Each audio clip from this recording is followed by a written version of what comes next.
Have you not listened to your elders, my friend? I've listened to the elder, but I don't listen to. Okay, you have. Welcome to Right Between the Eyes podcast, a KISS podcast with 3 generations of KISS fans telling you why we love it loud.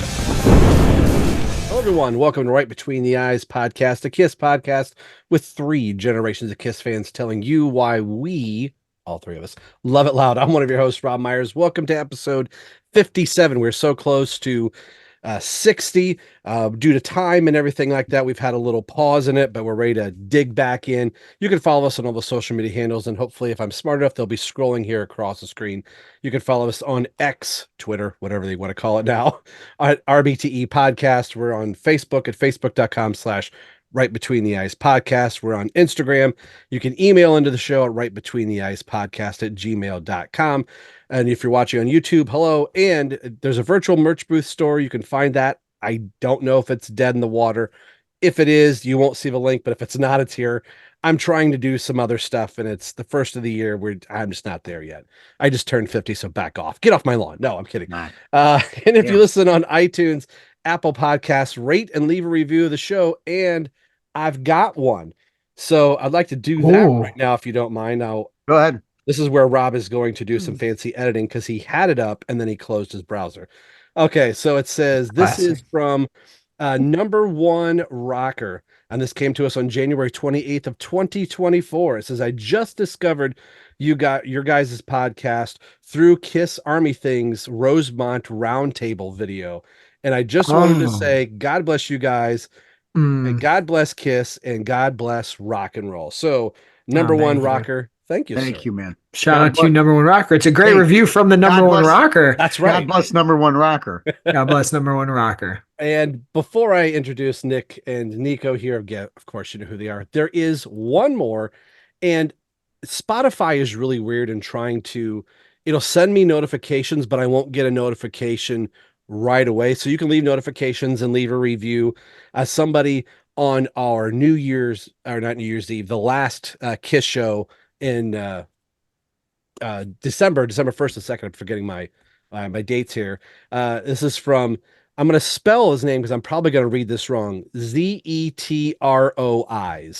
This is from about a month ago. Again, Spotify's a little slow at getting this out. It says, great episode. KISS constantly messes up shit sandwiches. The avatars are ridiculous. Great episode. So that is we agree. Awesome. Once again, thank you for your words, and God bless, and we're on the same page. Yes. So Nick and Nikko Caruso are here, and we're celebrating all things KISS. It is the big 5-0. If you clicked on the episode, you know what this is. This is for the first KISS album. We're a little late to the store, but like Paul says, it doesn't matter what floor you got off on, just we're glad you came to the party. So the album was released January 18th, February 18th. Some say February 8th, but I think the common practice is February 18th. Nick and Nico, Mr. Caruso, how you doing? I'm doing real good. So you just turned 50, Rob? Just turned 50. And I'm 59, so I'm 9. The 9. There's some kind of symmetry there, of course.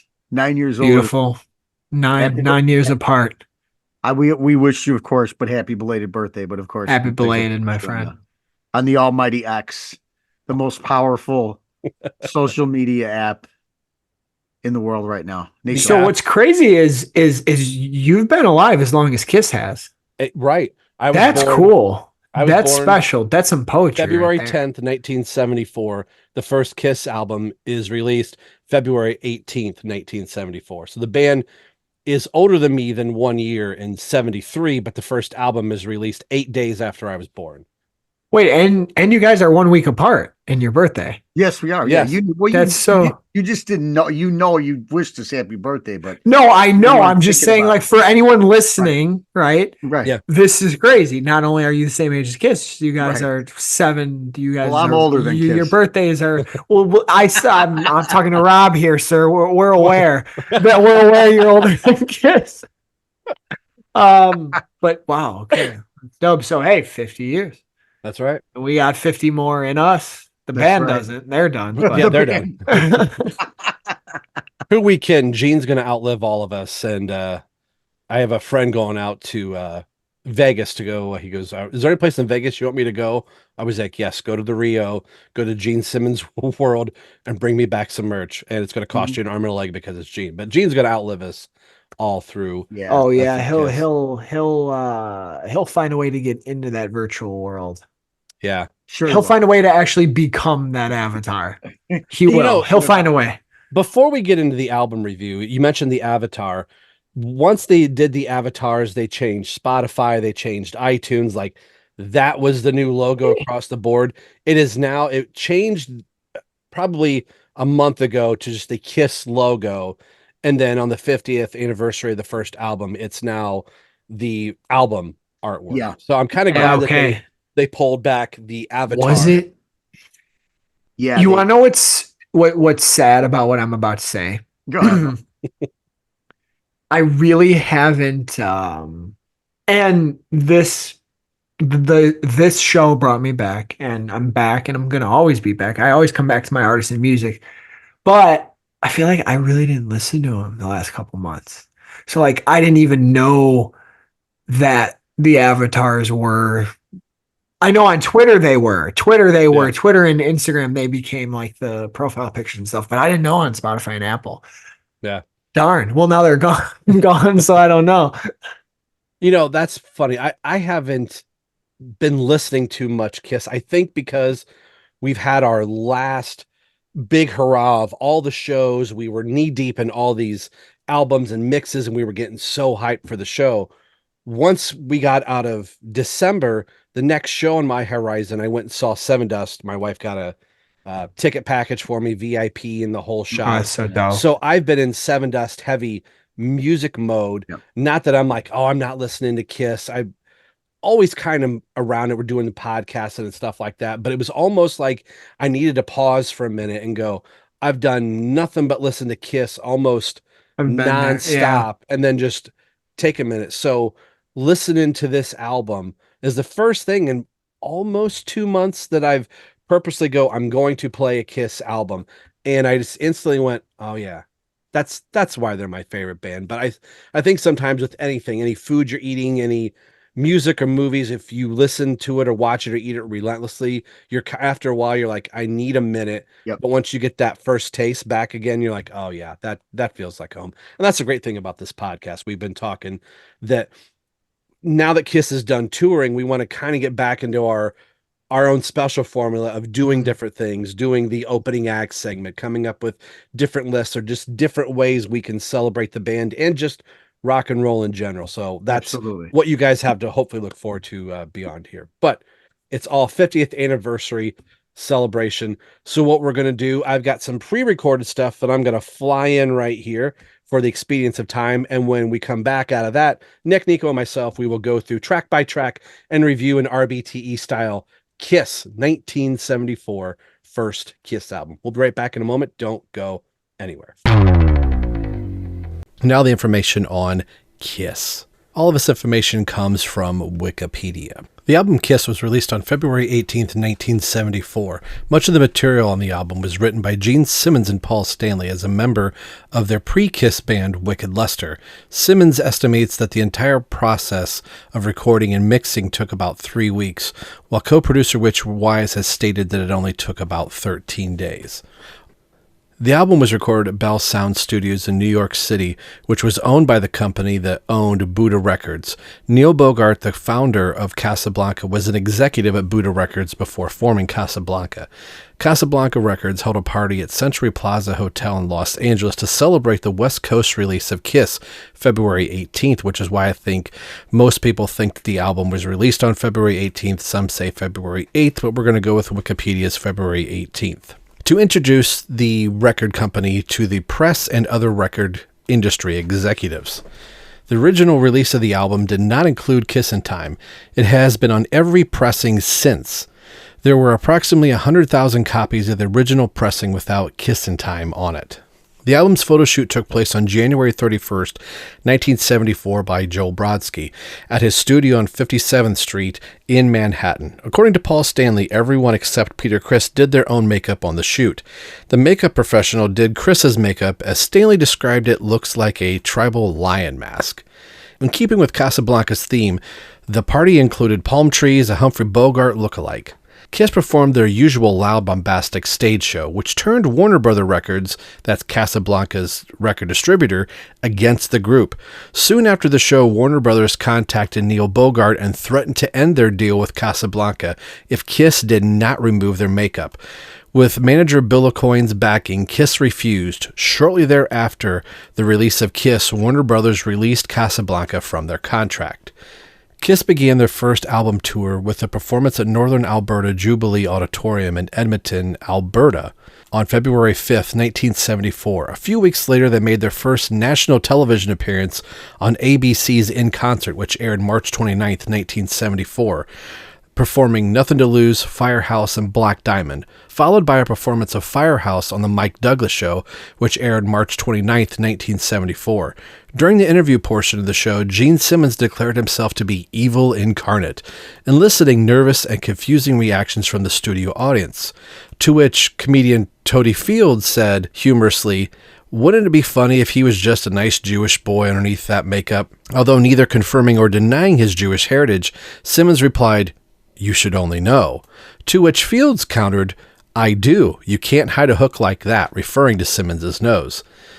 The album cover of Kiss showed the group positioned against a black background in a pose vaguely reminiscent of the Beatles album With the Beatles. 3 of the 4 band members, as stated above, applied their own makeup for the album cover photo shoot, as they did usually, but Chris's Catman makeup was applied by a professional, whose work came out looking quite a bit different from the look Chris had established, and to which he would return to immediately afterwards.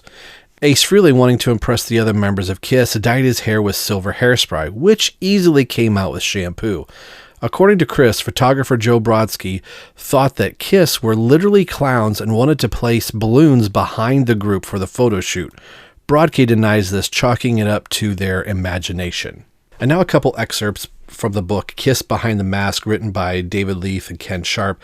This is a fantastic book, and a lot of podcasters use this, and we've used it from time to time on the show. This is a segment from Paul Stanley. "Recording the first album was the culmination of everything I'd worked for up to that point. Looking back at it, some bands have had good fortune of being in the studio with technicians and creative teams that would capture their sound. And I think, unfortunately, starting with the first album, that was never achieved with Kiss. Though it documents our songs, it doesn't in any way capture what the band was about, live or sonically, but what came from it inside of us managed to transcend what was sorely lacking in the terms of the scope of the recording. I'd give the first Kiss album 5 stars, because that's the mother of all others. That's like our Declaration of Independence, and everything that came after it is based on that album." And this is from Gene Simmons. "The first album was the first time we all got pregnant. The baby came out, and that was that. There wasn't a lot of foresight. It was all done in 3 weeks, 2 weeks of recording and then mixing. We recorded the first Kiss album at Bell Sound Studios in New York. It was kind of an extension of the first demos we did. We were totally green. We didn't have a clue what to do or what was going on. I would give it 3 stars. Sonically, it just doesn't stand the test of time. It was produced very low budget on a 16 track. I quite like the album. I think the songs stand up. There's some interesting playing. The tempos of the song is slower than I'm used to hearing. I like the first few records very much." This is from Ace Frehley. "I'd give it 5 stars. It was one of our best records that had that spontaneity and that tough kind of sound. We were all very hungry at that point of our lives. I think we put 110% into that record. It was the first time I had ever done a real album. In retrospect, Richie and Kenny weren't the greatest producers. They were as green as we were. When you listen to it, production-wise, it's lacking a lot. I don't think Richie and Kenny had a lot of knowledge of getting great sounds. Eddie Kramer would work with me on the sounds, like getting the natural ambience and all that sort of shit like that. The songs from the first album are good. I knew the songs forward and backwards." And the last entry is from Peter Criss here. "I'd give it 5 stars because it was our first. The first album was my baby. I gave it my all. I loved all those songs on it, like Strutter, which is one of my favorite Kiss songs. Deuce and Firehouse, I wanted it. I didn't want to have to go back to the bars. I put my whole heart and soul into it, which I didn't do on every one of them. I was just so amazed that we were in the studio and signed to a real record contract, even though it was a nobody contract at the time. But we did it. We really did it. We made our dream come true." And now this is our look at the celebration of the 50th anniversary of Kiss, recorded February 18th, 1974, recorded between October and November 1973 at Bell Sound Studio in New York City, coming in at 35 minutes and 7 seconds, featuring Paul Stanley, Gene Simmons, Ace Frehley, and Peter Criss. This is Kiss. 2-1. So that was some great information that I put up there that Nick and Nikko haven't heard, but when they hear the episode, they're going to go, oh, a lot of it comes from Wikipedia. So if you read the Wikipedia file, and there's going to be some nuggets I'm putting in here.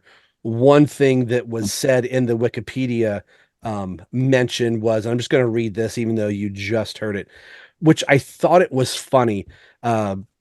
They're talking about the album cover showed the group's position against a black background. We're going to talk about the album cover, which is why I'm leaning into this, is kind of in the Beatles, with the Beatles album cover is how the band's all posted there.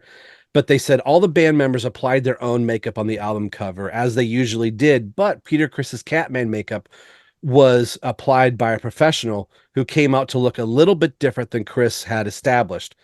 And Ace had dyed his hair with silver spray paint, and the photographer thought Kiss were literally clowns and wanted to place balloons behind the group shot for the album cover. So, oh, the blasphemy! Friggin' clown! So I just thought that was funny. I think it's funny. I've always looked at that album cover. We'll talk about the album cover here. Is why, like, it's the first album they're still figuring out who and what they are, but everybody's makeup is pretty much the way we know it.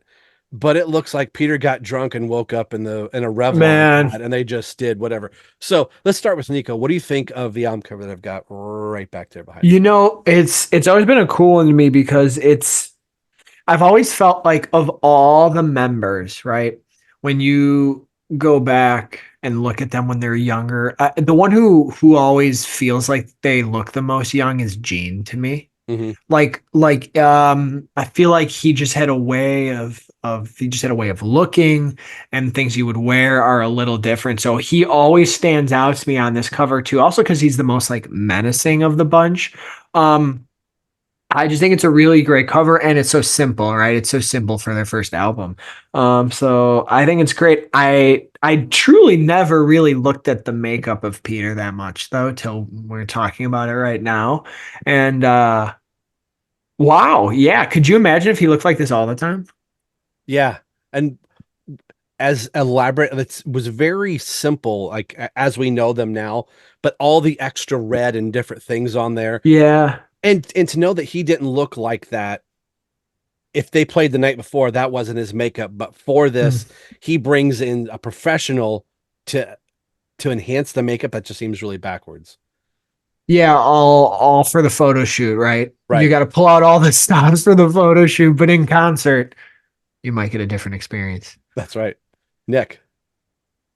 This is probably like weird to say going into the episode, but this might be like, outside of albums in the 80s, this might be another album that despite it being their first album, that I'm so disconnected with. Like, honestly, I just never, and we'll get into that why.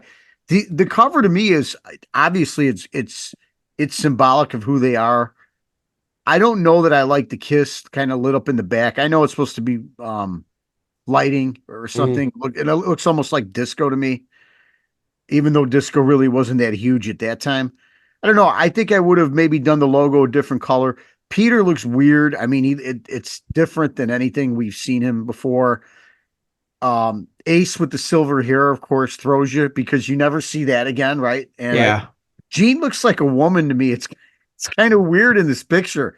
Yeah. It's a weird shot of him with his mouth open like that. It just doesn't like. And Paul, to me, the only guy that really looks the same as Paul, right? Yeah. Gene almost has that face like he's coming to a party, like you're taking a selfie and he's going, right. Hi. Yeah. Like, it's almost between like, it's awkward. Like, right? It's not scary to me. It looks like weird. It's like, it looks nothing like what he's going to look like on the future album covers or photos that we see of him. So it's weird. Like, I've never looked at this first album cover and ever considered this iconic. Is that strange, Nikko, or not? No, I've because never in my life like looked at this thing and been like there's so many other shots of them because they look like they're just different or they're off. so what I'll tell you, and maybe this will play into because you're gonna hear me say this a lot on the album review too. The reason why I too feel disconnected from it, but the reason why is for some reason I credit my enjoyment of the first three albums because of Kiss Alive. Sure. Mhm. And I think about those versions of the songs. And then when you get to like Destroyer, Rock and Roll Over, and Love Gun, something's different for me where like I will listen to those. I can listen to those and I feel way more connected to those. I don't, and it might be because of the look, right? I feel like Alive, if you give me their first three album covers, Alive looks like Kiss the most. Dress to Kill is dope though. Yeah. Don't get me wrong. Dress to Kill is great, but I think between the first album and Hotter Than Hell, it's like, oh, I think of Alive most of all Sure. with these first three albums. So I don't know if that's why you feel disconnected, but I would also say their strongest album covers all come out after this one. That's fair. Yeah. And I think it's the first, it's that, and I feel the same way. I also feel it's funny that we all have this like disconnect from it. I think because of our entry point and the albums beyond this, and we have been told through their whole history, the albums just weren't doing well. They weren't landing in radio. So it's not until Alive where the band's image really gets cemented in who they are, and the Destroyer becomes that landmark thing. Fair. And yeah, that's exactly right. You'll hear it on this, and we've all kind of hinted at it. I have an idea for a show where I like this better on another album. I feel like I'm going to say that a lot on this episode. As classic as these songs are, I'm going to go, I love the song, but I like it better on this, or whatever the case may be. So let's just crack this thing wide open here. I'm going to pull up my trusty Wikipedia, which is never, ever wrong, but they've got some really cool comments in here, and a quick little editing Rob's going to do for himself. So he has to pause here because his windows are closing all over the place. Okay. So we're going to go track by track on this, and we haven't done like a full album in just a minute here. So the first thing, Rob, I heard we're going to go second by second. Second by second. We're just going to analyze every moment of this album. Yeah. So the first okay, what is Peter thinking on that first down? No, I'm kidding.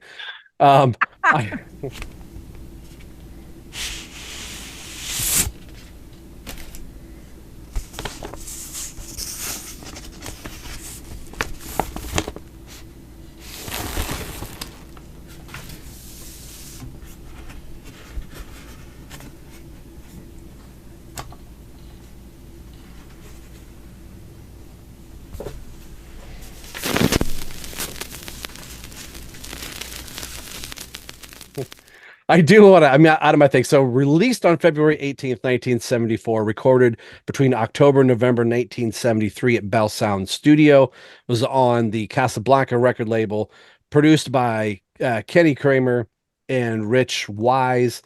The three singles were Nothing to Lose, released on February 18th, 1974, Kiss in Time, released in May 10th, 1974, and the last song, Strutter, released August 10th, 1974. Kiss in Time was a single. Yeah, and that's so bizarre. That's part of the problem. That's part of the problem. So it's part of the problem.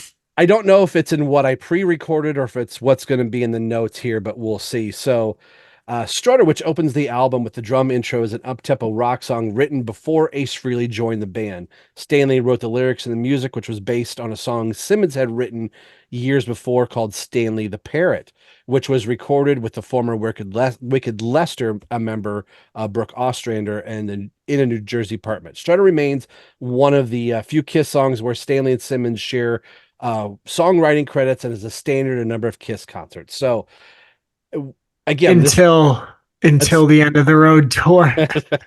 Should put that disclaimer in there. Yeah. It did technically make the End of the Road tour. You're right. And it makes its appearance as a last minute time filler during the concert that shall not be named because Shall there's no not- merchandise, should not be mentioned. Can't Which I say. thought that was an odd choice of all the songs they played on the tour. Let's pull out Strutter. So we say it all the time, classic. There's nothing more classic than the intro of this song, the bloop to bloop to bloop. I mean, if you're a drummer, you can play this fill. It's a very simple fill to play. And I hear it at work every now and then. And it doesn't matter what I'm doing. As soon as I hear the blah, I'm like, that's Strutter. So, Nick, what do you think about Strutter? Strutter. Why doesn't Deuce lead the album off? I know. Isn't it crazy? You know, in my revisionist history, It I does, right? knew it, but when up until like this week, I was sort of unclear again if Deuce or Strutter opened up this album. Yeah. I listened. Strutter's, it's iconic. It's one of their most fun songs. It's awesome. I love the groove. I love everything about this song. This version, this young group, this hungry four guys here recording for the first time. I don't particularly care for this version. Obviously, there's several others that I like on the live versions. I even happen to like the remake on what was that on? Was that Double Platinum? Yeah. Yeah, where it's almost a full disco tune. And I don't want to get, I mean, we could sort of talk about production as a whole here, but it's very, very kind of thin sounding. Yeah. Pace slower than you're ever going to probably hear it again. And if it's not, it just sounds slower. But you could tell, man, listening, the great thing about going back to listen to this album is just kind of how raw and how simple these songs are. Mm-hmm.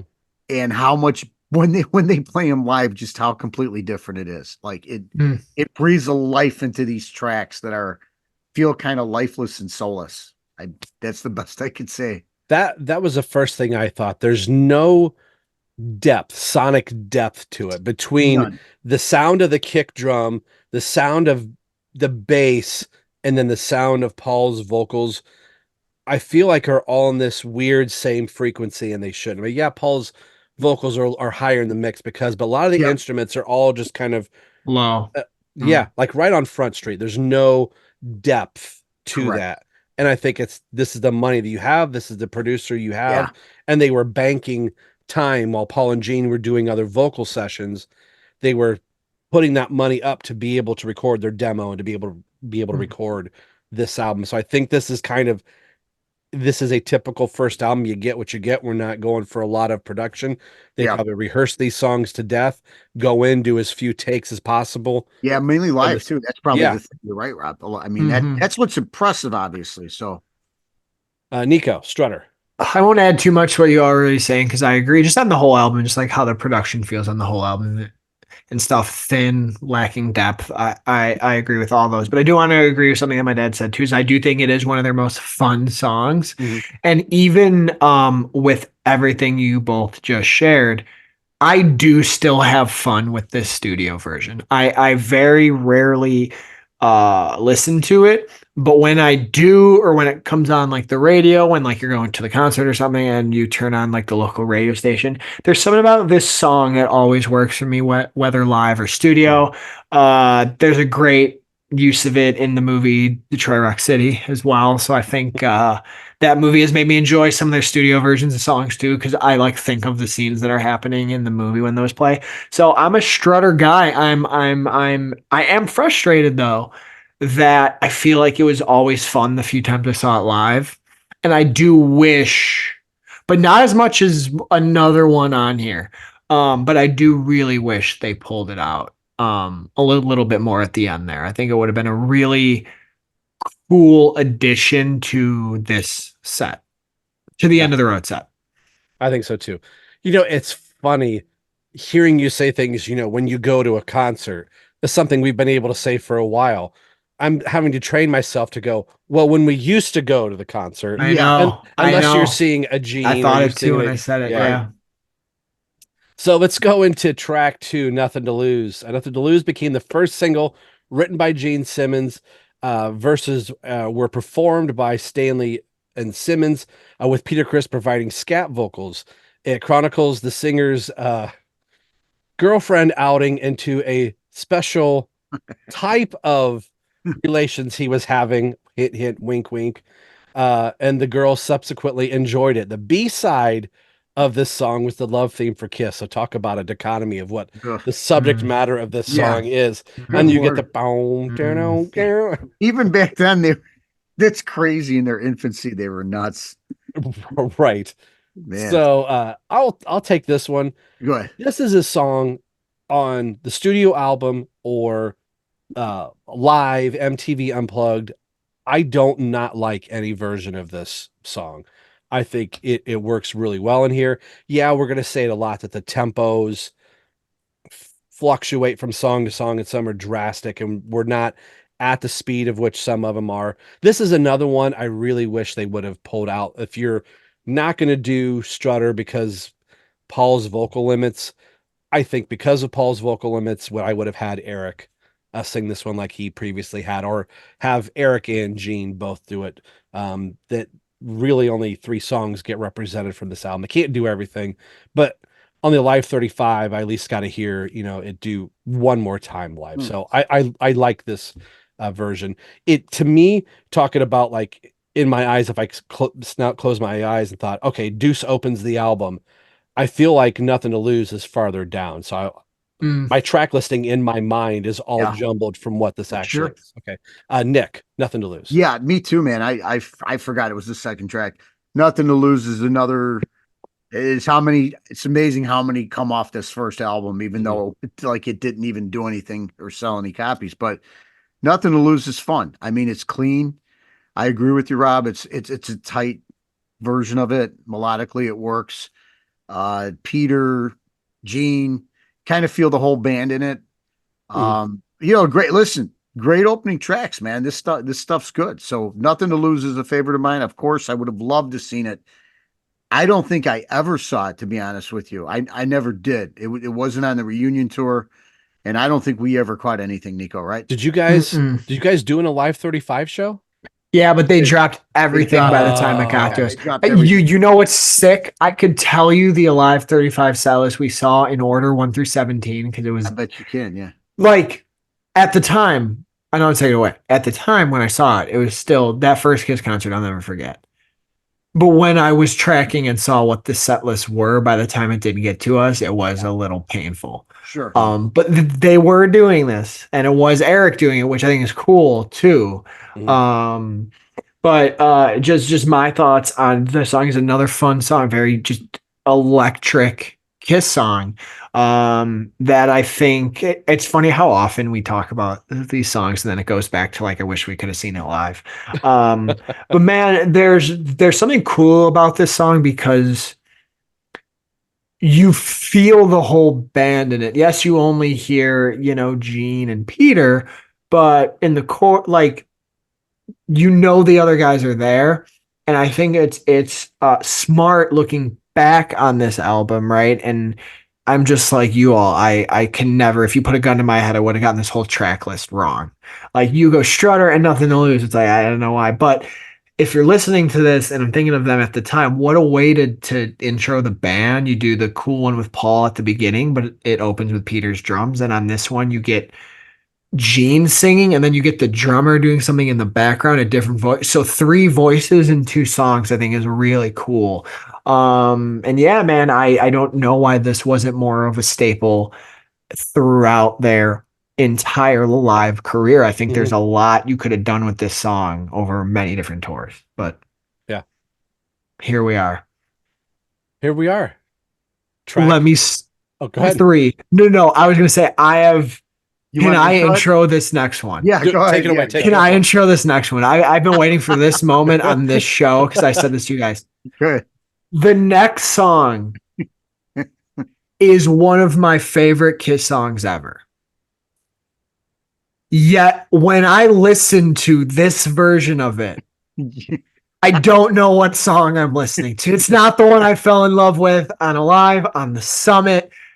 When I saw them, they did this song on the Hottest Show on Earth tour, so I did get to see it once. This version of Firehouse, this is all I will say, is so slow.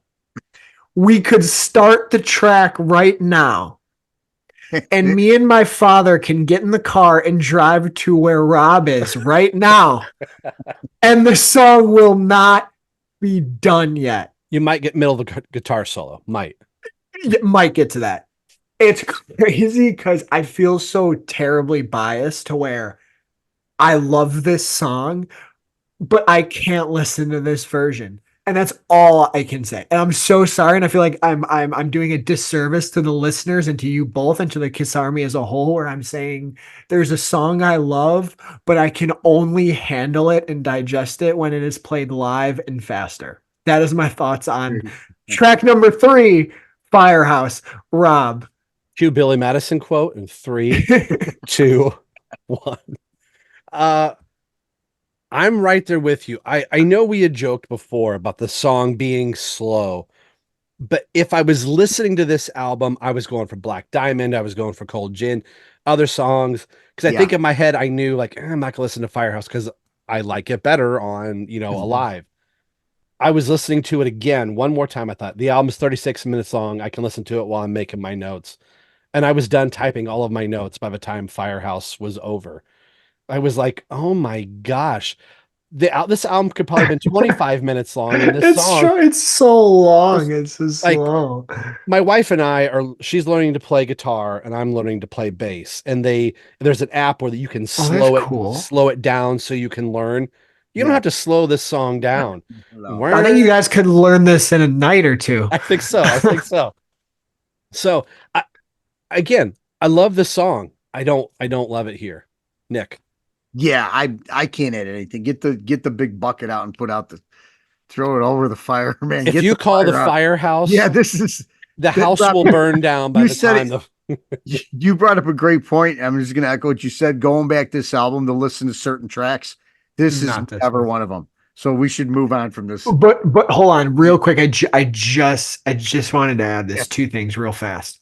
One, I also think like on the summit, like by the time they get to like Love Gun, it's like at speed. It's like the Flash, like there's no time to listen to it, but I would still even take back. The other thing too, and I do not want to insult my star child, my King Paul Stanley.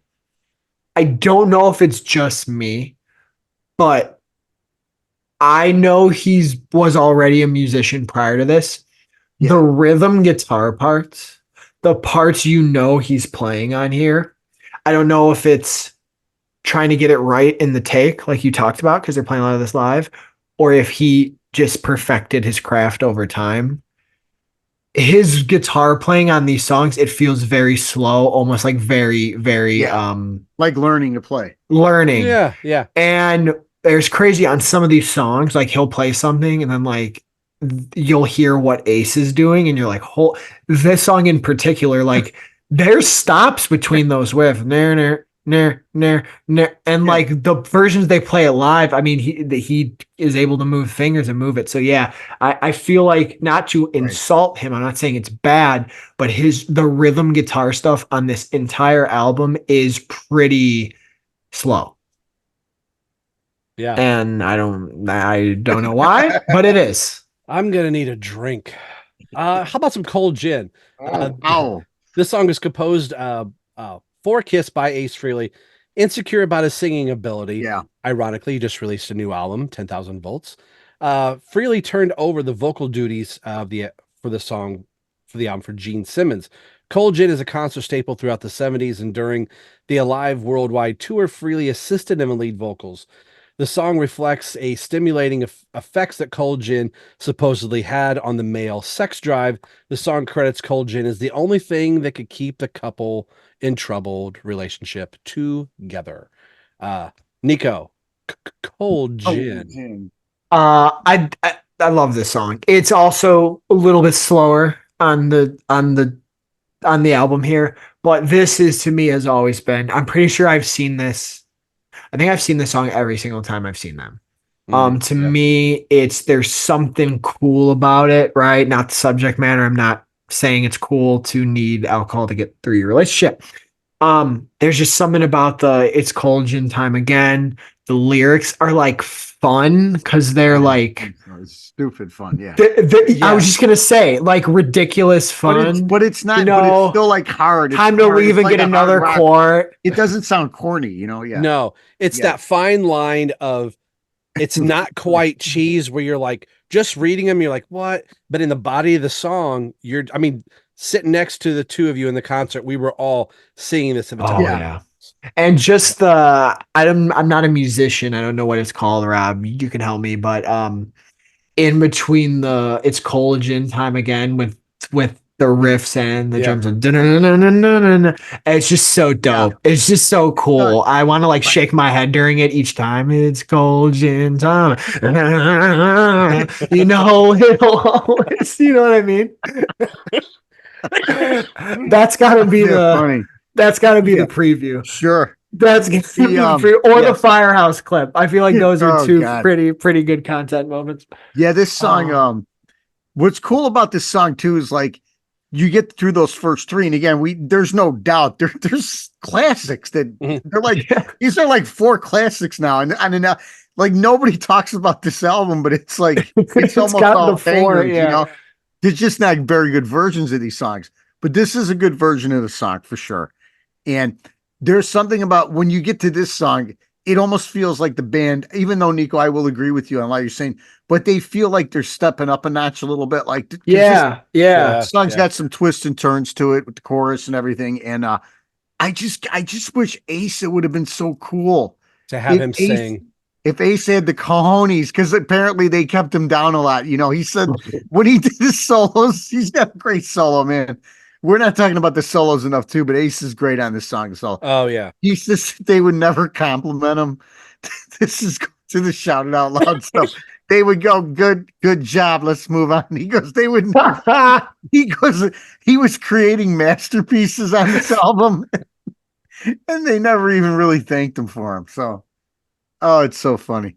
I know we're kind of letting some of the musicianship go by, but you've got Peter Criss lighting it up and Strutter. Mm-hmm.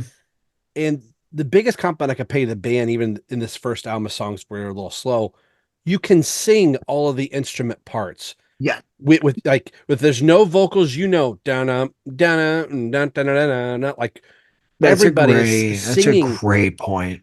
Every one of the songs. And again, this is the shout out. I got to shout out our guys, shout it out Loudcast. But Ace said this in a great interview with Ace, but there's many things. Ace always says the key to a great guitar solo is you should be able to hum it or sing it. Mm-hmm. Mm-hmm. Which is why I had some of that thrash metal, that fast stuff and all that. He's like, you can't sing the solo. And I've always thought that's a good point. Eddie Van Halen's are like, there's a lot of the great Led Zeppelin, you know what I mean? You could almost lyrically in your mind create something for the solo and sing along with it. But there's no doubt about it. Had to shout out the Ace man there because he does not get enough credit. No.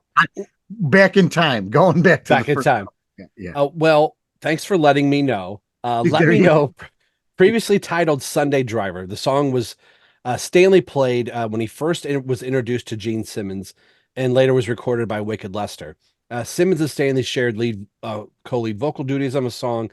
The song is bridge instrumental. And this is another one of these things on the album that when I would listen to Dress to Kill, I would go, where's that part in Dress to Kill on She? Like, I remember hearing this thing, like, oh, they only do it in the concert. The coda that's attached to Let Me Know would later be played at the end of She and before that, Watching You. So once She came on board, so the dun dun dun dun, like, that's Cold Jim, but you know what I'm talking about. I know exactly. Yeah, that is such a cool part, and it really is. It really and is. I forgot originally it was part of Let Me Know. So I never knew that. This is incredible that you're telling me that. I did not know. Very Beatlesque. You talk about the album cover being a very like an homage to a Beatles album cover. This is Gene. Even though it's written by Paul, but Paul and Gene leading into their McCartney and Lennon phase. So really cool. Talk about different for the album. This would be the different one that kind of goes askew from the Cold Gin Strutter formula. Let me know, son. Nikko. No, I'm glad you brought up the thing about She. because I thought of that the minute I Yeah. heard it. For me too, like I don't love this song, but I do appreciate it for what you both are saying. Like it does, it's the first thing that feels different. Like compared to the first four. For me, it's crazy though. The thing I haven't been able to remove since I listened to the whole thing through and the song came on, it reminds me of Ladies Room. Mm, Like a lot. Then I threw on Ladies Room and it was like less well, it was less blatant than I thought. But there definitely it feels like taking the thing for she, etc. There's definitely I think parts of this song that they draw from later. That's all I have to add on the Yeah, I on the mean, matter. it's it's an okay song, and I mean, but it's forgettable because if I don't know about it, like I don't know about it, you know, it's not one of those things I ever come back to and listen to. I think the big thing with the song too is that there might be a couple of live versions on that just didn't make a live, and it's certainly not the one that's on You Wanted the Best, You Got the Best, because no. none of those are live. So I think there's a little aura of this song. It's a pretty cool song with the two of them, but it's not something that I like. If I had a list of stuff that I would want them to do or wish I could have saw live, Let Me Know is not one of them. No.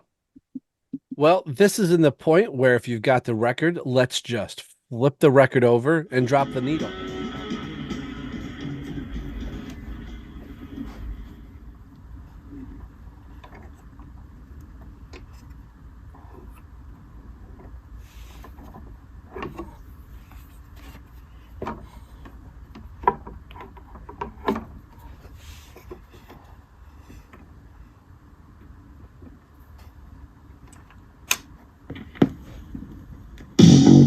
If you have an original first pressing, this next song would not appear. It wasn't until sequential pressings that Neil Bogart would say, hey, I think you guys need to do this song. And then it would just get attached. It was released as a single once the album, I wouldn't say is doing well, but to try and gain some more attraction. Kissin' Time is the next song on side B, or another song is technically the first song on side B. Was not included in the album originally.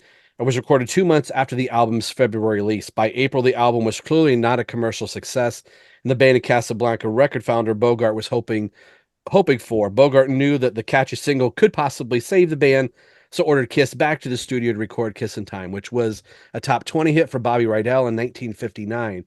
It was released as a single May 10th, but never reached any higher than number 83. It did, however, boost sales of the album, even though not to add the track luster of the album by July of 1974. So, despite that, Kissin' Time has appeared on almost all subsequent releases since that time. So, Kissin' Time, I'll take this one first. This is one I think just from the time I came into the band or following the band that I just, this has always been the first song on side 2, or just that sixth song. It feels out of place, and I can understand why Kiss didn't want to do it. And I'm surprised Gene and Paul didn't pull it on later releases, but I always associate it with it. But much like Let Me Know, I'm always like, okay, let's get to the better song later. So Nick, Kissin' Time. Yeah, Kissin' Time again. I mean, my God, it's so forgettable. I didn't even realize I've never even heard probably the original version of it, you know, but this is so like it's so dumb. I get it back then. They're trying to figure out what to do. Well, let's get a song with Kiss in the title, you know, Kissing Time. Let's have these crazy guys recorded, right?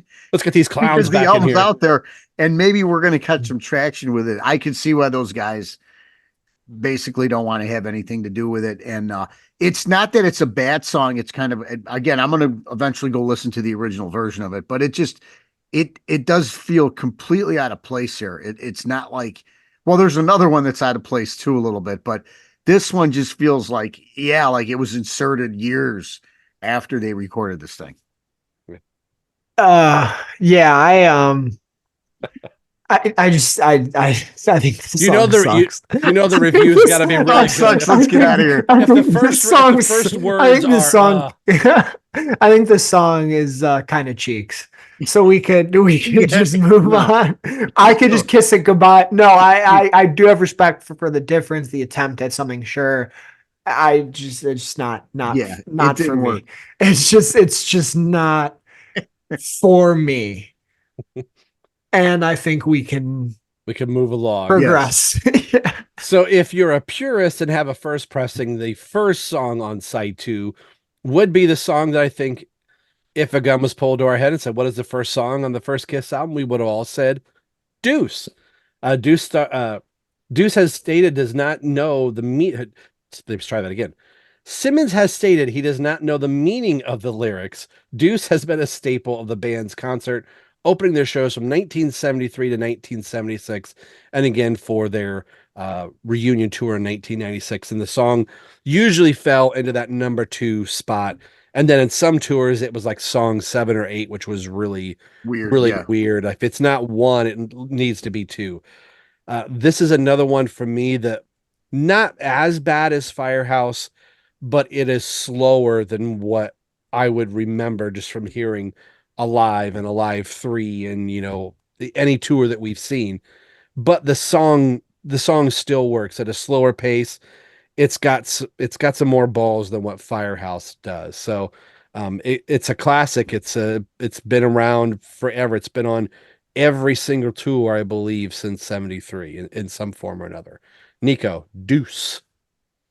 I do love this song.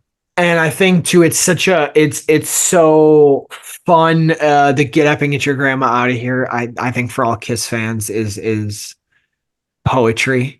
I just think what we think of this song and like the ongoing kind of joke that like, because I also learned, Dad, I forgot when you told me. I think I asked you at like a young age, like, what is this song about? And you're like, well, Gene doesn't even know. Yeah. That's why I But think you did tell me you did tell me get up and get your grandma out of here. get up. And I told my I mom have to done that. leave. Rob, it That's was fine. awful because Get your Gene told me grandma to do that. So get up. I told my mom, you get out of here. I hate Nico wants you out of here. The thing I will give this credit to, where I'll give more Yeah. credit to the song, like it is so impressive because I consider myself someone who can and will really try to dissect things and like find meaning in them, which I don't know why I'm going on this tangent, but the punchline will be perfect. I promise you. Yeah. This song is so impressive to me because Yeah. I cannot for the life of me even slightly come up with even a minor idea of what the hell he's saying in this song. But it sounds so fantastic. incoherent. Yeah, right. I award him no points, and may God have mercy on his soul. I'm just kidding. I love Deuce, and I think I would be shocked if I met a Kiss fan who strongly dislikes the song. Yeah. Strongly dislikes it. I think it's just such a fun. It's fun lyrically. It's such a staple live early show. You are right though. I think Hottest Show on Earth. I think they did this song like 9th, and I'm like that just feels weird. Bizarre. Like it's got to be 1, 2, or you're done. Yeah. Or 3rd because now they did it 3rd, right? They did it. Detroit Rock City shut it off. Okay, so like 1, 2, and 3. If you're not doing it, I'm shocked they never did it for an encore.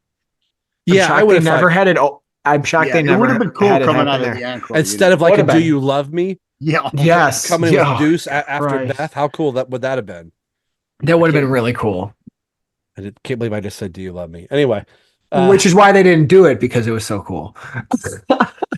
Nick, have you said I mean, quintessential Kiss. I mean, this album has, okay, so like when you look at this album, like Strutter, Firehouse, I'm not saying that those aren't quintessential Kiss, but they're not quintessential Kiss. Like that's on a different thing. Maybe one day we'll do a show on that, but Yeah. Deuce is in that, like,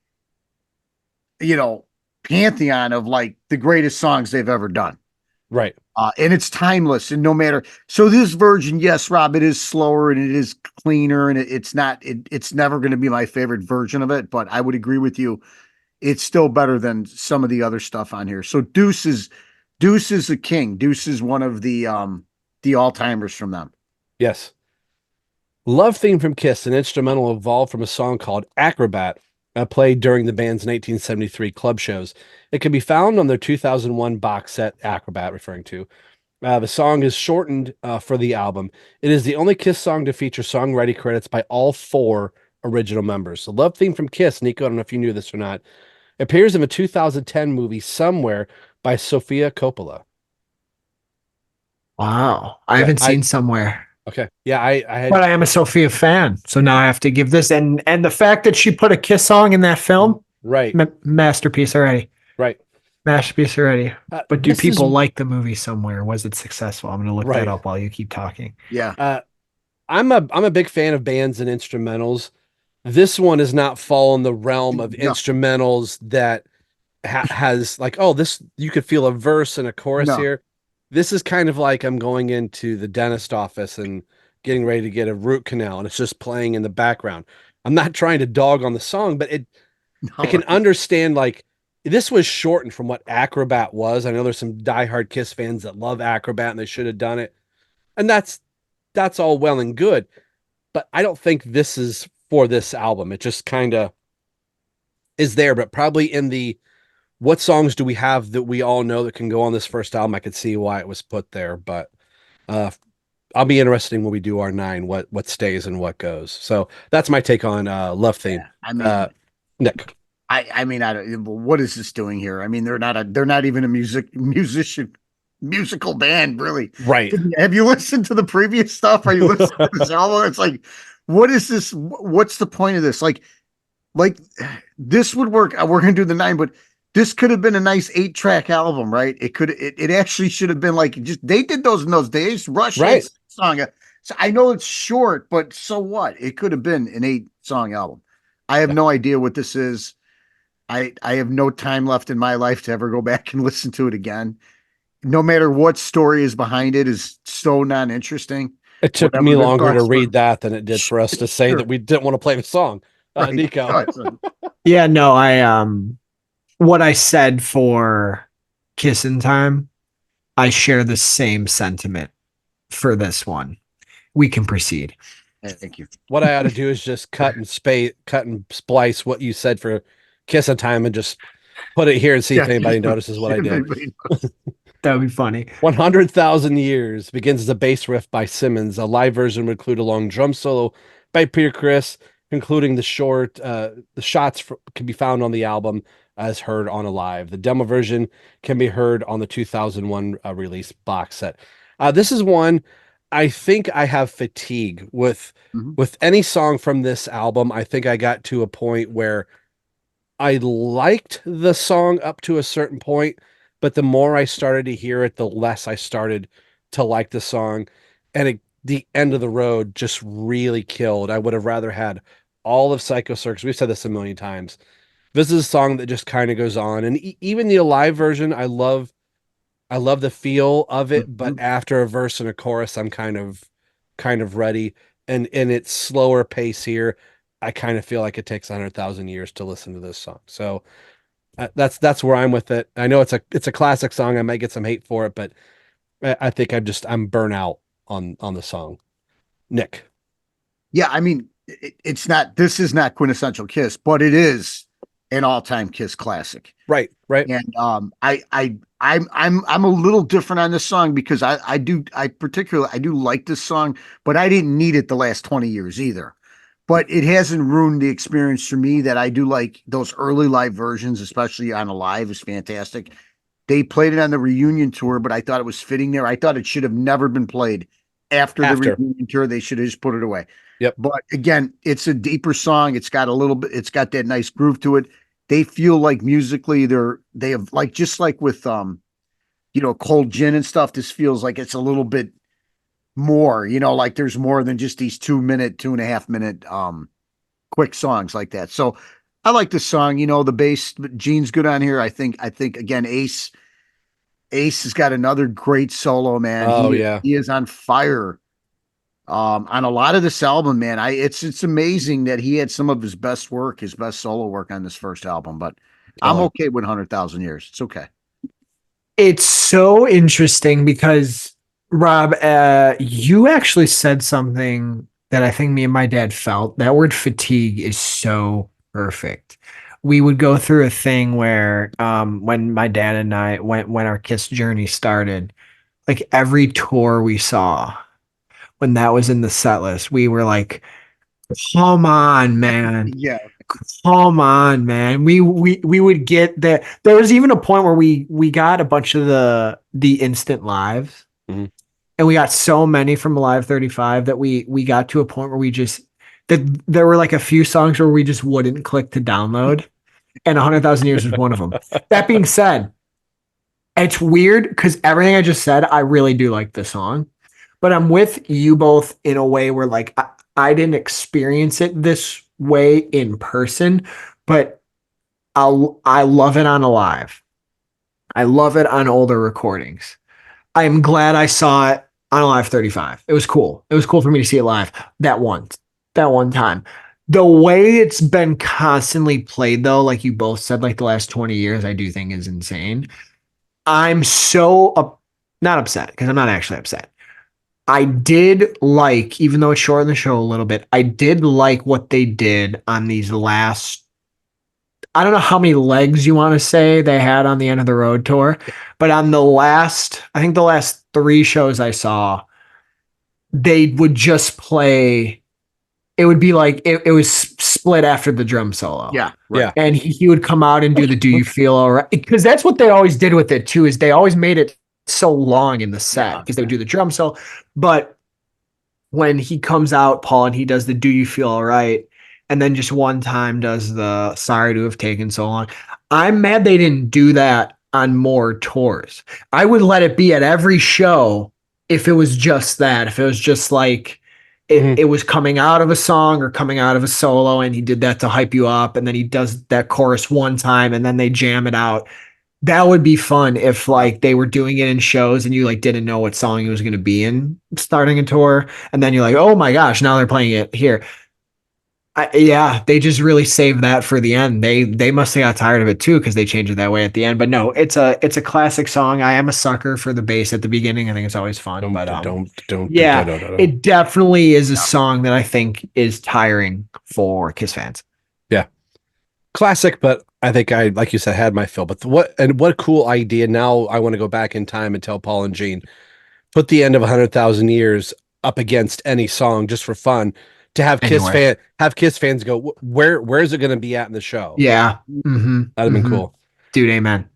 All right, we're coming to the end of it. Black Diamond. Black Diamond begins with a Stanley singing the intro a cappella by a 12-string acoustic, or accompanied by 12-string acoustic. After he yells, "Hit it!" The full band kicks in and Chris assumes lead vocal duties for the two verses. After the last chorus concludes, it transitions into a 6/8 time for Frehley's guitar solo, which is a friggin-tastic guitar solo that ends with a repeated A chorus that the tape gradually slowed down during the mixing. After Chris's departure, the band would continue to play the song subsequently through drummers singing Eric Carr and Eric Singer. Black Diamond. I remember, I think I told the story once before. I had bought it on cassette, first time listened to it. I actually thought that my cassette tape was being eaten by the cassette player. And then once I realized, oh, that's supposed to happen, it always kind of wigged me out. Like, is there some weird mess in here? Because you get that doom, doom, doom, doom, like, whoa. Yeah. I remember having the headphones on, taking them off and going, okay, that's creepy. I love the song. I don't care which drummer is singing it. I'm just glad a drummer is singing the song. Paul could have very easily said, I'm taking it back over. I think even on the one reunion show where Peter couldn't play, where Eddie Cannon was playing and Paul sang the song, it never really sounded right with Paul singing it. It's No. got to be the Eric and the two Peter, Eric and two Peters, Peter and the two Erics singing it. I love this song. This one doesn't suffer from me the slower feeling of this album. I think it works. Peter's voice really shines on it, and you could just hear his like, I'm getting to sing, and he's got that Rod Stewart throaty voice that just it really works, and it makes you go, I want to hear this guy sing more songs. I love Black Diamond. You talk quintessential songs, this is a quintessential Kiss song. This I rolled a tear for Black Diamond in Rosemont. I remember going, this is the last time Yep. I'm hearing this classic song, and it couldn't have sounded better in my book. Nikko, Black Diamond. For everything we've said, for everything I've said about certain songs on this album, this is the opposite, where I can listen to any version of Black Diamond and I think it's great. I think it's a top 5 Kiss song of all time. I just love this song. Like you said, Rob, as long as a drummer is doing it, as long as Paul is playing with the intro, as long as we hear that hit it, I don't care how it gets set up, because once, and just pretty for this band, that iconic line, the out on the streets for to live. It's just so, you just know it, and I think it's a absolute banger. I love Black Diamond. Always will. Yeah, I mean, it was it was one of the songs I saw in the Midnight Special. I mean, it was just it's always been, Rob. This is absolute quintessential Kiss. So we've got the first Kiss album, and you've got Deuce, and you've got Black Diamond. You've got 2 songs that will be a part of the group just about every single tour. I'm sure there's a few tours in the 80s where they didn't do them, but I don't. Rob, you're the historian. They did them almost every single tour. Yeah, I mean, Eric Carr's first tour with the band, he sang Yep. it. There might have been a few hit or misses. I think Sure. after Eric Carr had passed away, the Revenge tour, it wasn't played. It was talked about. It wouldn't be till 94 where Eric Singer started singing at the convention tours. But from 84 moving forward, Black Diamond has been in every show. So absolutely. Yeah. So it is one. And again, this version, we talk about the earlier version. Again, it just kind of shows you a little bit that the band might be a little bit more complex than the simplicities of some of these early tracks, the Strutters, if you will, the Nothing to Lose. And this, and again, I got to give Ace the love, because obviously his bandmates never did, but this is an incredible guitar solo. I believe that a lot of Ace's guitar playing from this first album really did inspire generations of guitar players, because this Kiss album is weird, because it's not that good, but it's great because of what it has on it. And it's just a weird thing. It's hard for me to get going back and revisiting this thing. Was like, I didn't know how to feel. It was bizarre. Well, for a short album, just clocking in at a little over 36 minutes, and Rob again is fighting with this stupid computer, so he's going to apologize profusely here. There we go. We haven't done this in a little bit. We're going to go through our Kiss list, and we're going to go through and rank and put in order, make our Kiss list for the album cover. I believe that's what this first slot is for, because I can't see it because I screwed up the computer. There we go. So yes, for the album cover, Nikko, you have, or excuse me, we'll go with Nick here. Nick, you've got, we'll go from the bottom up. Yeah. At 7, you've got Crazy Nights, Revenge, Hot in the Shade, Gene Simmons, Ace Frehley, Rock and Roll Over, Destroyer. Where does the Kiss album cover go? 1 to 7. Crazy Nights. What have I got first? Let's go. So let's go first to the bottom. You got Destroyer, Rock and Roll Over, Ace Frehley, Gene Simmons, Hot in the Shade, Revenge, Crazy. All right, it's got to go. It's got to go 5.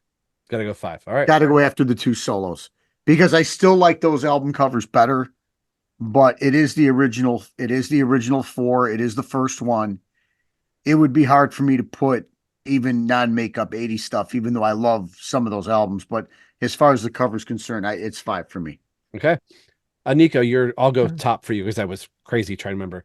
Yours goes Rock and Roll Over, Destroyer, Ace Frehley, Gene Simmons, Revenge, Hot in the Shade, Crazy Nights.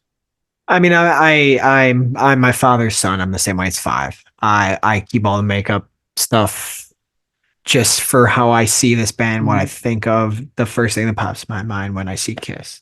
Putting it at 5. For mine, I've got Hot in the Shade, Rock and Roll Over, Destroyer, Ace Frehley, Gene Simmons, Crazy Night, Revenge, and I'm going to go ahead and place it. Kiss. It is going to be my last. It's not. I think just from what we said, I respect it a lot. I do. It's iconic in a way that it's not for me. It's not one. If I close my eyes and pick my favorite Kiss album, it's not in my top 5. And some of my makeup albums, depending when I came into following the band, those are going to be higher. So It's iconic in a way, but it's kind of not at the same time. All right. So now we're going to go for the actual ranking of the album, of where you think its importance is. So this is going to be the harder one. Nick, you're up first. You're starting at the top. Rock and Roll Over, Destroyer, Crazy Nights, Hot in the Shade, Revenge, Ace Frehley, Gene Simmons. Well, it's got to go 3 for me. Ooh, okay. Because it just has to, because it's got iconically, it's got 6 or 7 of the greatest. We said 2 quintessential songs that no matter how many times I hear them, they're synonymous with the band itself. And then it's got like 3 or 4 more that are like pretty big, a couple more bigger. Strutter, and so, Strutter and Firehouse, maybe a little bit over Nothing to Lose, but it's hard, man. I mean, this is old Kiss. This is Alive. This is the stuff that made people love that Alive. So I've got to put it as high as 3. For right now, it's 3. All right. Nikko, you've got Rock and Roll Over, Destroyer, Crazy Nights, Revenge, Hot in the Shade, Ace Frehley, Gene Simmons. Very close to your dad's list. It's crazy. Gotta do it. You can't. Don't try to just change your. No, I'm going to do the same thing. I'm going to do the same thing. I'm going to put it at 3 because it's such an interesting thing. Because for everything we said, right, you also have to go those live versions that wouldn't exist if this album wasn't made, right? And I think just the fact that, like, for me, Black Diamond is on here and Firehouse for me, how top heavy for me and my Kiss fandom, like those are 2 naming you off, think about the other 2, but 3 of my top 5 Kiss songs of all time are I Stole Your Love, Black Diamond, and Firehouse. So like, man, for this album to have 2 of them, and just the way so many of these songs are so, I mean, if you take off Let Me Know and Kissin' Time and the love theme from Kiss and just let it be those 7 songs, like there's 7 songs that have been around and are present in almost everything they do at various points in time. So I'm going to go 3rd because it's just for some of the slowness and the production and some of the weirdness, it has quintessential Kiss stuff in it. So I'm going to put it 3rd. All right, my list is vastly different. That'll go Revenge. That's okay. I love that. Revenge, Hot in the Shade, Crazy Nights, Rock and Roll Over, Destroyer, Ace Frehley, Gene Simmons.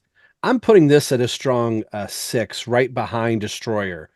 I like that. I think I think I really lean into, yes, this is what helped pave the road for Alive, but almost all the songs that appear in Alive, I love them so much more on Alive, where I go, that's how that song should be. I think only for that, it's going to fall 6 behind Destroyer. Still very strong up on my list, but I think just for some of the things that we talked about, feeling weird, that's how it is.